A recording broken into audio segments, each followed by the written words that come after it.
लेकिन हर महीने का किराया सुनकर आप चौंक जाएंगे। जी हाँ, यहाँ का एक महीने का किराया लगभग 50,000 रुपये महीने। मुख्यमंत्री doctor Mohan Yadav ribbon cutting के लिए यहाँ पहुँच चुके हैं। जो संघ के जो पुराने लोग हो चुके हैं उनके एंजॉयमेंट जो है हॉल बनाए हैं, रूम्स बनाए हैं कि जो आरएसएस के लोग जाएं वहाँ रहें। आरएसएस की विचारधारा जो है वो इस भारत की विचारधारा से मेल नहीं खाती और उस आश्रय स्थल में 50,000 रुपए अगर लिए जा रहे हैं गरीबों के लिए नहीं। अब घर से अलग कर दोगे तो वो घर घर रहेगा क्या? और उनके लिए वृद्धाश्रम खुलवा रहे हैं, 50,000 रुपए किराया कौन जाएगा रहने?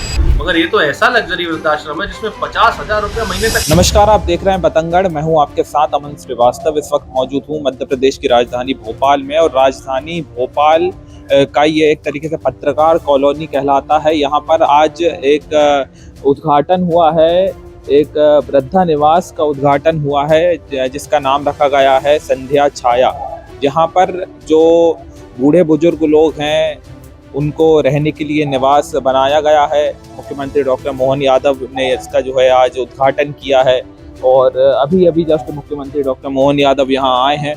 और यहाँ का मैं एक चीज़ आपको बता दूं कि तमाम जो घर पे फैसिलिटीज़ आपको मिलती हैं, सिर्फ वैसी ही फैसिलिटी यहाँ पर आपको मिलेंगी, लेकिन हर महीने का किराया सुनकर आप चौंक जाएंगे। जी हाँ, यहाँ का एक महीने का किराया लगभग 50,000 रुपये महीने के बराबर यहाँ का एक महीने का किराया है। अगर कोई एक इंसान यहाँ रहता है तो 50,000 रुपये महीना उसे देना होगा।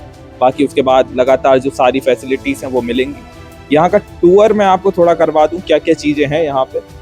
ये फिजियोथेरेपी रूम है, एक तरीके से बनाया गया है, आप देख सकते हैं।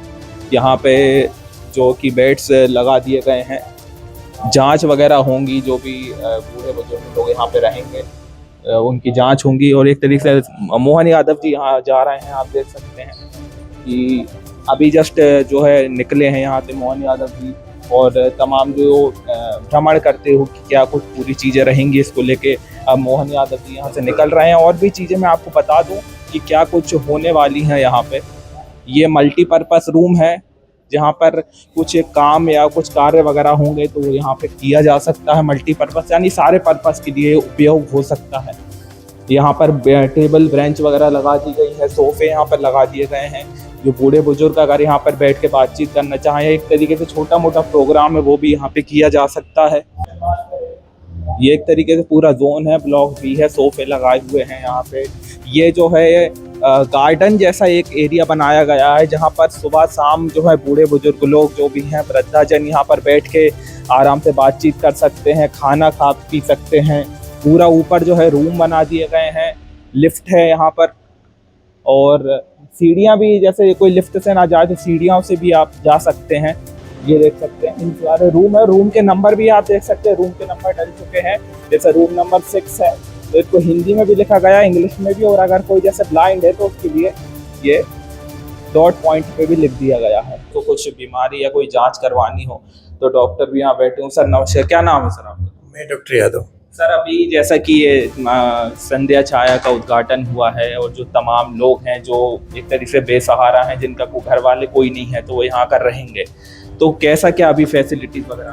फैसिलिटी में है कि उनका रूटीन चेकअप करना है प्रतिदिन। रूटीन चेकअप करने के बाद प्राइमरी ट्रीटमेंट देते हैं। प्राइमरी ट्रीटमेंट के बाद उनको लगता है कि इनको हॉस्पिटलाइजेशन करने की ज़रूरत है, सेवा भारती की एम्बुलेंस भी यहाँ खड़ी होगी, उनको हॉस्पिटलाइजेशन करेंगे, विशेषज्ञों से दिखाएंगे, और शासन की जो भी योजना वृद्धजनों के लिए वो उनके लिए होगी और उनका लाभ दिलाने की कोशिश करेंगे। 24 आवर आप लोग यहाँ रहेंगे कि मतलब टाइमिंग वगैरह? नहीं, हमारा तो 9 से 11 बजे तक का समय है, पर एक हमारा असिस्टेंट जो है ना यहाँ पे 24 आवर्स सेवाएं देंगे। फिजियोथेरेपी सेंटर भी हम लोगों का, अगर उनको ऐसा लगता है कि फिजियोथेरेपी की ज़रूरत है तो हम फैसिलिटीज़ भी। तो एक तरीके से बहुत अच्छी फैसिलिटी है, यहाँ पर बेड भी लगा हुआ है। अगर कोई भी कुछ भी अगर चीज़ों की ज़रूरत पड़ती है तो यहाँ डॉक्टर भी बैठे हुए हैं।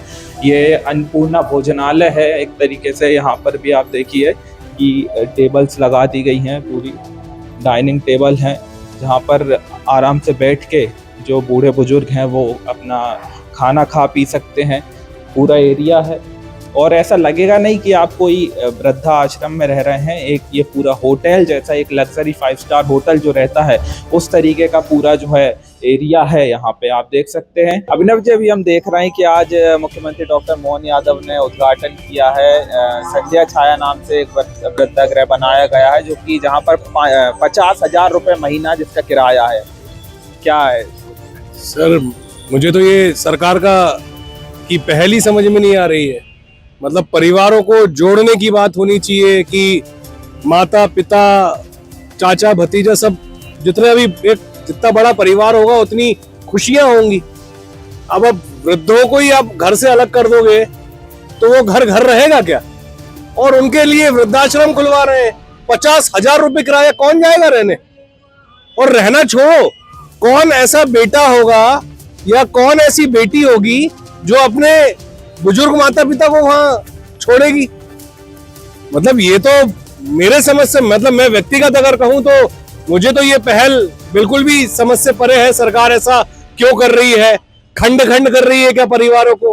क्या परिवार, इनको तो काउंसलिंग सेंटर्स खोलने चाहिए कि काउंसलिंग सेंटर खोले, वहां पर कोई विघटन हो रहा है, परिवार टूट रहे हैं या वृद्धों के साथ नहीं रह पा रहे हैं परिवार, तो उनकी काउंसलिंग करे। ऐसे लोग अपॉइंट करना चाहिए। यहाँ तो सीधे ही आप बोल रहे हो कि 50,000 रुपये में 50,000 रुपए की बात कर रहे हैं। मतलब ये तो समझ के परे है। कौन आज कैसा घर चल रहा है, लोगों का रोटी कपड़े मकान का संघर्ष है, उसके बीच में ये सब बातें समझ से परे। देखिए, आरएसएस की विचारधारा जो है वो इस भारत की विचारधारा से मेल नहीं खाती है। भारतीय मनीषा में जो है वो बुजुर्गों को सम्मान देने की, उनको उनकी सेवा शुश्रूषा करने की परंपरा रही है। लेकिन चूंकि आरएसएस की संस्था सेवा भारती के माध्यम से ये बुजुर्गों का आश्रय स्थल चलाया जा रहा है और उस आश्रय स्थल में 50,000 रुपये अगर लिए जा रहे हैं, तो मैं समझता हूँ कि ये गरीबों के लिए नहीं है।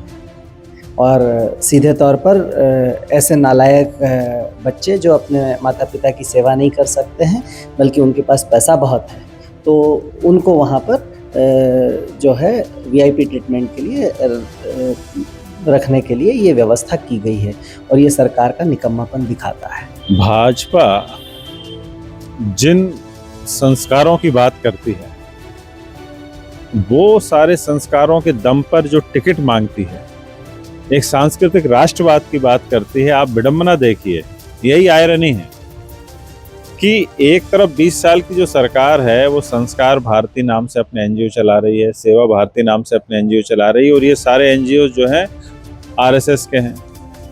इसमें एक तो जो आर्थिक घोटाला समझ में आता है वो ये है कि सरकार 500-600 करोड़ रुपए की जमीन दी सरकार ने, CSR फंड दिलवाया बड़ी बड़ी कंपनियों से, उससे इतना VIP और 5 स्टार नुमा जो है एक वृद्धाश्रम बनता है। तो एक तो ये है कि भाई इन पर इतनी मेहरबानी क्यों? अब दूसरी बात यह है कि जो आदमी 50,000 रुपया दे सकता है, अफोर्ड कर सकता है, उसको वृद्धाश्रम की जरूरत नहीं होती है। ये वृद्धाश्रम जो हैं, जो संघ के जो पुराने लोग हो चुके हैं, जो कथित तौर पे अपना परिवार नहीं बनाते हैं, प्रचारक रहते हैं, तमाम इस टाइप के जो इनके बातें रहती हैं, जिसकी आड़ में समाज का दोहन और शोषण करते हैं, उनके एंजॉयमेंट जो है हॉल बनाए हैं, रूम्स बनाए हैं कि जो आरएसएस के लोग जाएं वहाँ रहें। और वो 50,000 यहाँ वहाँ से जो चंदा का पैसा आएगा, CSR का पैसा आएगा, वो 50,000 वहाँ जमा करवा देंगे। तो ये आम जनता के लिए नहीं है, देश की जनता के लिए नहीं है। भाई वृद्धाश्रम में तो वो लोग जाते हैं जो बूढ़े रहते हैं, तिरस्कृत रहते हैं, जिनको घर से बाहर कर दिया जाता है। यदि एक सभ्य समाज में, एक जागरूक समाज में और एक संस्कारी समाज में यदि वृद्धाश्रम बनाए जा रहे हैं, तो हम तो ये मानते हैं कि ये फेलियर है एज अ सोसाइटी का। महात्मा गांधी जी को एक बार जब वृद्धाश्रम का उद्घाटन करने बुलाया था, तो वो भरे मन से गए थे उद्घाटन करने के लिए। उन्होंने कहा था कि यदि मुझे वृद्धाश्रम का उद्घाटन करना पड़ रहा है, तो हम समाज में जो संस्कार हैं और जो नई नस्ल का पुरानी पीढ़ी के प्रति जो सेवा भाव है, ये उस स्केल में कमी आ रही, इसलिए वृद्धाश्रम बनाए जा रहे हैं। लेकिन जो बात संघ के अनुषांगिक संगठनों के द्वारा जो यहाँ जो चीज़ की स्थापना की गई है, मैं नहीं समझता कि वो समाज के लिए किसी भी प्रकार से उपयोगी है। ये तो भारी मात्रा में जो चंदे का पैसा है, CSR फंड का पैसा है, सरकार इन पर जो मेहरबान हैं वो सब चीज़ों को एक तरीके से ठिकाने लगा रहे हैं। और मुझे लगता है कि आरएसएस के जो सेवानिवृत्त लोग हैं उनके लिए एक एंजॉयमेंट रूम बना दिया गया है। मध्य प्रदेश सरकार ने एक लग्जरी वृद्धाश्रम बनाया है। यूं तो वृद्धाश्रम उनके लिए बनाए जाते हैं जिन्हें आसरा नहीं होता और बुढ़ापे में उनके रहने की व्यवस्था हो जाए, तो वो सोचते हैं कि चलो कोई तो आसरा हो। मगर ये तो ऐसा लग्जरी वृद्धाश्रम है जिसमें 50,000 रुपया महीने तक का रेंट है। यानी ऐसे लोग जिनके पास पैसा भरपूर है मगर बुढ़ापे में कोई देखरेख करने नहीं वाला, या तो वो लोग वहां रहेंगे, या शायद वो लोग जिनके पास पैसा बहुत है मगर अपने माँ बाप को साथ नहीं रखना चाहते। तो इस कैटेगरी में तो बड़े व्यापारी, नेता और अधिकारी आते हैं। बहरहाल ये किसके लिए बनाया गया है ये तो आने वाले समय में पता लगेगा, मगर जरूरत इस बात की थी कि मध्य प्रदेश के वो तमाम बुजुर्ग साहिबान जो आज भी अपनी रातें सड़कों पर बिताते हैं उन्हें आसरा मिलता। वो गरीब नौजवान, वो गरीब बहन बेटियां जिनके सर पे छत नहीं है उन्हें आसरा मिलता। और वृद्धाश्रम खुला ही था तो निःशुल्क और कमतर दरों पे कोई अच्छा सा वृद्धाश्रम बनता जहां जरूरतमंद लोग रह पाते तो शायद सरकार की वाहवाही होती। मगर ऐसा भव्य 5 स्टार लग्जरी वृद्धाश्रम किस कारण से बना है ये तो मोहन यादव जी बता सकते हैं।